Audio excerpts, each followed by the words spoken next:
Sual: Tanrı nə vaxtdan mövcuddur? Cavab: Birinci nöqtə: Tanrının nə başlanğıcı, nə də sonu var. O əzəli və əbədidir. Çıxış 3:14. Tanrı Musaya dedi: Mən və ara olanam. Sonra əlavə etdi: İsrail övladlarına belə söylə: Məni sizə və ara olan göndərdi.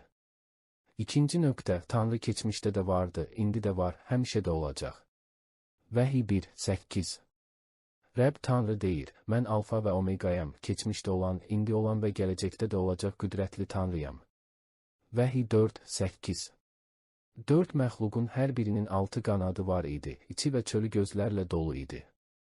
Onlar gecə-gündüz fasiləsiz deyirdilər: Müqəddəs, müqəddəs, müqəddəsdir Rəbb Tanrı, keçmişdə olan, indi olan və gələcəkdə də olacaq qüdrətli Tanrı. Üçüncü nöqtə: Tanrı dəyişməzdir. İbranilərə 1:12. Sən onları bir paltar kimi bükəcəksən, onlar dəyişəcək. Lakin sən eynisən və sənin illərinin sonu olmayacaq. İbranilərə 13:8. İsa Məsih dünən də, bugün də əbədi olaraq eyni qalır. Dördüncü nöqtə: Tanrı ölməzdir, çürüməz və tək ölümsüz olan Tanrıdır. 1 Timoteyə 6:16-17. O, tək ölümsüzdür, insanın yaxınlaşa bilmədiyi nur içində yaşayır. Onu heç kim görməmiş və görə bilməz. Şərəf və əbədi hökmranlıq ona məxsusdur. Amin. İndiki dövrdə varlı olanlara əmr et ki, təkəbbürlü olmasınlar, qeyri-sabit sərvətlərə deyil, bizə hər şeyi bol-bol verən Tanrıya güvənsinlər. Beşinci nöqtə: Tanrı əbədi ata adlanır. Yeşaya 9:6.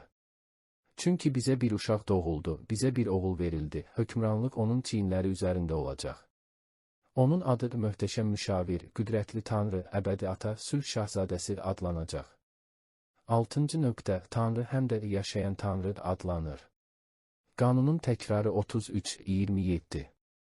Əbədi Tanrı sənin sığınacağındır, onun əbədi qolları səni qoruyur. O, sənin qarşından düşmənlərini qovacaq və deyəcək: onları məhv et. İbranilərə 10:31.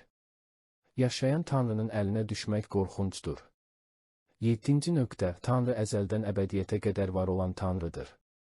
Məzmur 92. Dağlar yaranmazdan əvvəl, yer və dünya yaradılmazdan əvvəl, əzəldən əbədiyyətə qədər sən Tanrısan.